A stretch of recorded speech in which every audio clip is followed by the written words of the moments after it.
Hi everyone. This video is the second of two lectures for week 2 and will cover Holland's theory of types in chapter 5 of the textbook. And again, I do recommend that you read the full chapter because it'll give you a more complete description of the main concepts, which I'll just touch on briefly in this presentation. John Holland was another early theorist like Frank Parsons was. He was an American psychologist, a professor of sociology at Johns Hopkins University, and again was an early and major contributor to the field through the development of the Holland codes. And you'll see as we work through this presentation that his model again follows that kind of trait and factor model that Parsons initially put forth. So part of his theory is that career choice and career adjustment are an extension of an individual's personality. And again, for us today, that might seem like a no-brainer, but in the early decades when he put this theory forth, along with Frank Parsons and work adjustment theory, this was considered a very new way of understanding an individual's career development. Holland developed 6 different types to describe both individuals and work environments. And his model is very well researched and validated, as are assessment tools that are used to assess the types. But one aspect to be aware of is that the theory predicts satisfaction. It identifies interests and attraction to certain types of work, but it doesn't necessarily predict success. So we've talked in a previous lecture about the idea of matching both what a person likes to do with what they are good at doing. So Holland's theory does not necessarily validate that an individual has the skills to do the work. It's mostly focused on, are they interested in doing the work, and how well would they enjoy being in an environment that matches with their preferences. So this is where we see how it fits with Frank Parsons' 3-step model, gaining self-understanding, which we also call Who Am I? This is where we assess a person's ability, interests, values, and personality.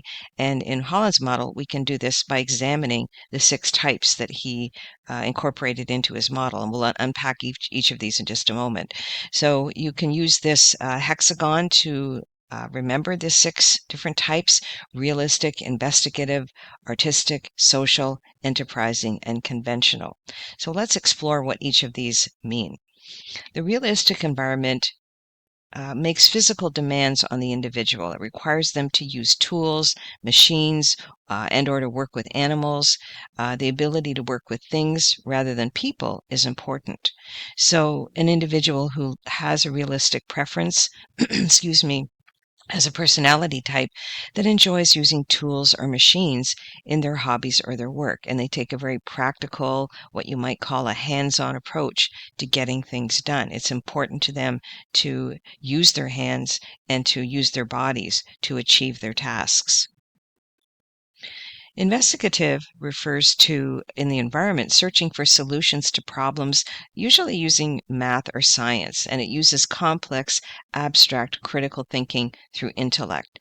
And the personality type often enjoys puzzles or challenges requiring use of the intellect and enjoys learning, especially in areas like math and science. So someone who is in a lab, as you see in this picture, doing research, is engaging in investigative activities and presumably enjoys trying to solve or resolve problems and find solutions using that investigative approach. Artistic refers to an environment that is free and open, that encourages creativity and personal expression. Tools may be used to express oneself rather than to complete a task. So using a paintbrush or using an instrument is quite often for artistic personalities seen as an expression of oneself.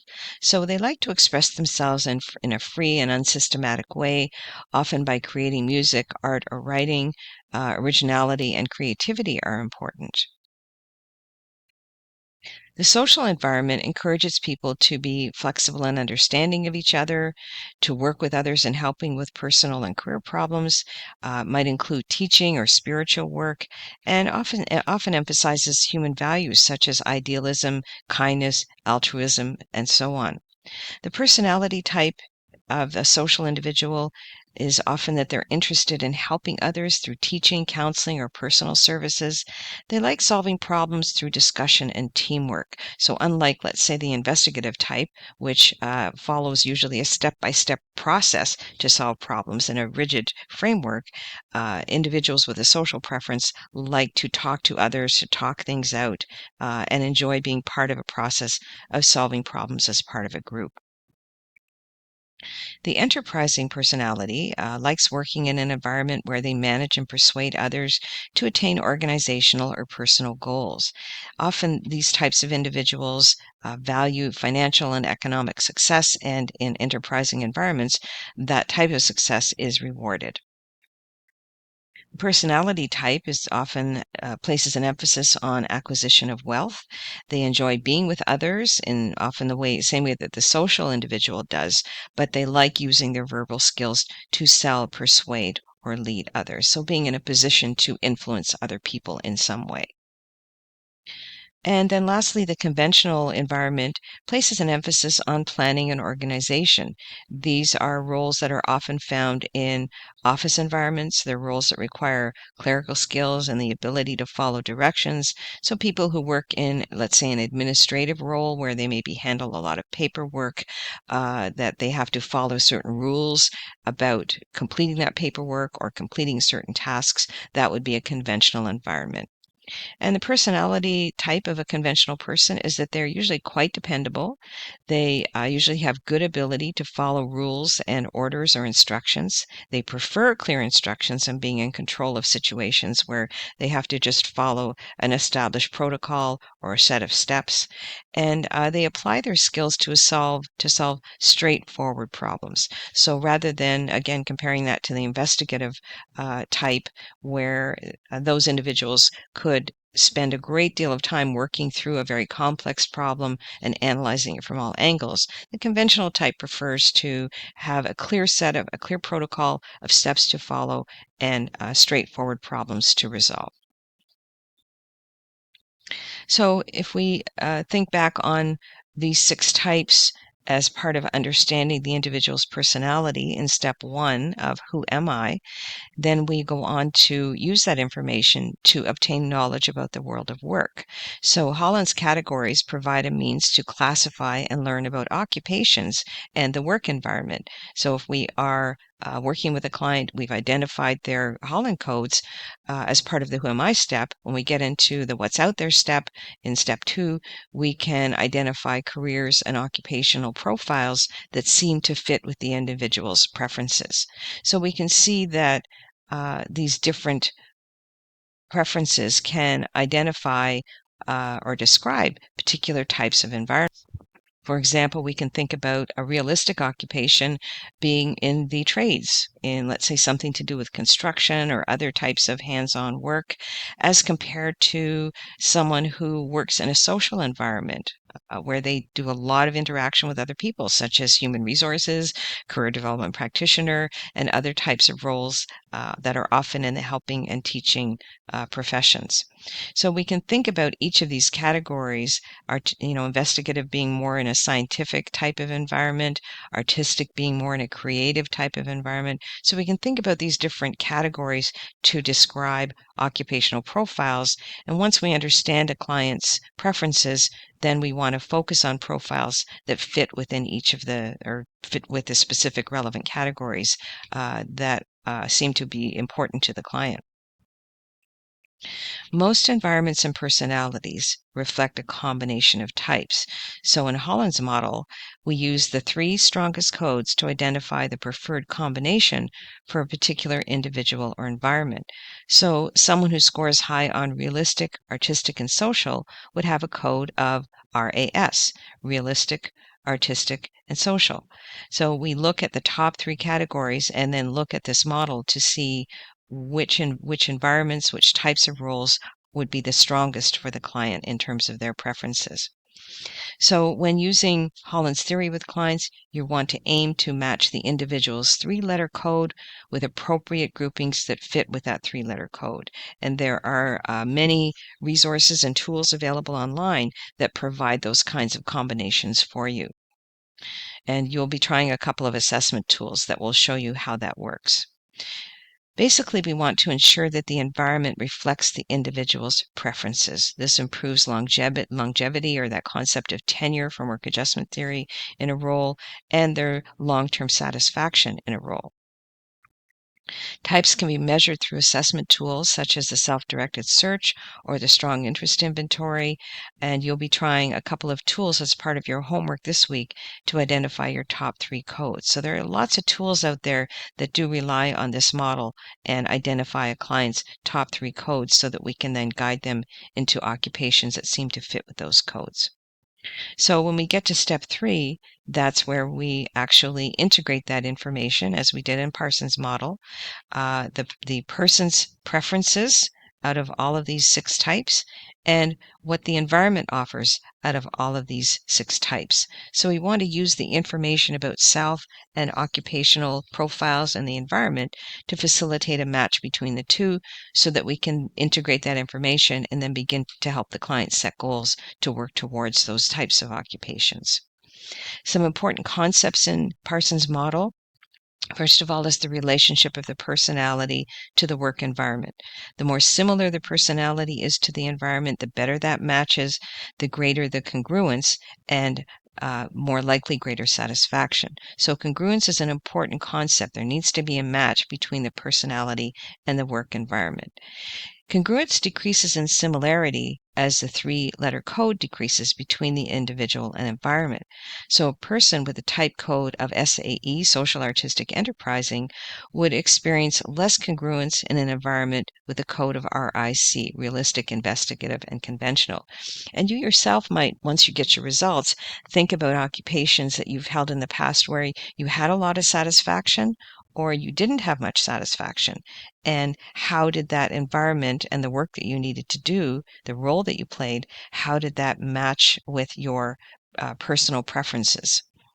And usually when people are very dissatisfied in an occupation and it doesn't feel like a good match for them, it often doesn't match well with their Holland codes. So this is an example of how we can apply congruence when working with clients. We can have high or low congruence or something in the middle. These are 2 different individuals and 2 different work environments. So in this case, we can see the person's highest preferences are social and investigative, and we can see that the environment they're in also provides, emphasizes those 2 types of activities. So that's a good match. Artistic, obviously, this is a bit lower, artistic is a bit higher, but often if we can get at least the first 2 to be a good match, individuals can then feel comfortable, reasonably comfortable in their work environment. We can see this is a good match because realistic is low for the individual's preferences, and it's a low requirement of the environment. If we have low congruence, there's a very poor match between what the environment offers and what the person's preferences are. So in this case, we can see the individual's top 2 preferences are investigative and social. And we can see that the environment, those particular types of activities are lower in terms of what the environment offers. There's a good match in that enterprising is low and artistic's kind of in the middle, but this individual is unlikely to be satisfied in this environment because their 2 strongest preferences are a bit lower in terms of what the environment offers and emphasizes. Another important concept in his model is the idea of differentiation. This refers to how well defined types are for a person or an environment. Some people may have 1 or 2 dominant, well differentiated types, while others may present a more flat or undifferentiated profile with equal interest in most or all types. And let me show you what I mean by that. So this really refers to the strength of the individual's preferences. When we have high differentiation, the person is very clear about what they want, and we can target occupations and occupational profiles that fit with that. As we have lower differentiation, so let's say the person comes up high or sometimes very low in all occupational categories, this is not as well differentiated. It's not clear what the person's preferences are. Now, there could be several different reasons for this. First of all, let me just say that clients with low differentiation who are undifferentiated may have difficulty making career decisions because they like and or are good at a lot of things, or they don't like the idea of working at all. There are just a few people who have that particular mindset, and that kind of is more of an issue that we can't really deal with. Uh, they may not like the world of work, maybe because they've had such a bad experience in the past, and now have just decided, working is just not for me. So we may not be able to deal with that particular issue, but some people don't understand the world of work enough to make clear choices. They don't know enough about occupations to really understand, what's the difference in things that I might like or not like. And sometimes we get an undifferentiated profile because the individuals, maybe their language skills are not as strong, and so they don't really understand the questions that they're responding to. So we want to make sure that the tool is a good match for the client's literacy abilities. Highly differentiated clients may have difficulty making choices if they're required to change occupations or don't have the skills to do the one thing they want to do. So again, if you have someone who's very high on any particular preference, and they can't do that anymore, then it might be difficult for them to pick a different occupation because they don't feel as strongly about these other preferences. Another important concept is the idea of consistency. This refers to similarity or dissimilarity of types. Certain types have more in common with some types than others. The closer they are to each other on the chart, I'll show you what I mean by that in a moment, the more consistent their characteristics are. For example, social and artistic are quite close to each other on the chart. So, they're more similar to each other, whereas let's say social and realistic types are quite a bit further apart. Again, if we go back to the example of working in the trades, you're working most of the day with tools and working on your own. You might have to do a little bit of socializing with the team, but that's not the core part of the work.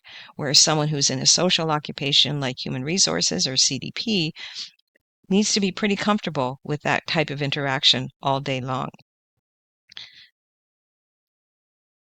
So this concept also applies to work environments. So does the work require consistent application of the client's preferred type, or is it constantly changing? So when working with clients, we want to identify the types that they hold that are consistent with each other and inconsistent with each other. And it's not necessarily a bad thing that the client's preferences may not be as consistent. It just means that there may be fewer occupations that might, let's say, combine realistic, investigative, and social, for example. That's an unusual combination. There will still be occupations that fit with those codes, but there may be fewer than, let's say, artistic, social, and enterprising. And when you start looking at lists of the different profiles with the codes in combination, you'll see that some of them are much longer than others. Someone who has clear versus unclear preferences may have, someone who's got clear preferences may have a more stable career because they know themselves. They're able to make choices that fit well for them. Whereas someone who has unclear preferences may have had a choppy work history. It's not that they're unstable, but that they're just unable to pick an occupation and focus on it. People with clear preferences are able to usually articulate clear ideas for what they might like to do, whereas people who have unclear preferences may struggle with saying what they want to do. People with clear preferences usually have a good knowledge of self and understanding of what they would like to do, whereas those with unclear preferences may really struggle to express what they know about themselves. And also, this applies to the knowledge of the world of work. People with clear preferences may have a good understanding of what occupations actually fit for them, whereas those with unclear preferences may not. And people with clear preferences may have a clear sense of job search strategies and how to go about finding work. That's not always the case, but more often they understand how to target the types of occupations that fit with their preferences. And those who have unclear preferences may struggle with job search. So just to wrap things up, you're going to try one or both of these online assessment tools to assess your Holland codes. Copy either link of either of these links. You can do that from the actual PowerPoint, or I have also posted these as separate links under week week 2. So you can copy either one and paste it into your browser. Each one takes about 5 to 10 minutes. Once you submit your answers, you'll see a graph showing your scores on the 6 scales and your 3-letter code. Your strongest scores will be provided. Do make a note of your code and the strength of your scores, or take a screenshot of your results, as you may want to refer back to them later in this course or in other courses. Once you have your results, consider, what was it like for you to do either or both of these online assessments? Was it easy or hard or confusing? And why did it feel that way for you? And it's quite all right if you had some difficulty with it. You're gaining the same experience that a client might have. Do these results seem to fit for you? If you did both assessments, were the results consistent? Just going back to the results seem to fit. Again, just think back on previous occupations you've had. Do these particular preferences seem to have been reflected in those occupations? And did you enjoy them or not enjoy them? And then consider whether you'd recommend either or both of these online tools to your clients. Why or why not? So your homework for this week is to do one or both of these Holland assessments and save your results. Also do the NOC and the National Occupational Classification activity described on this week's discussion board, and post your findings. This is an ungraded activity. So thanks for watching. Again, don't hesitate to let me know if you have any questions at all.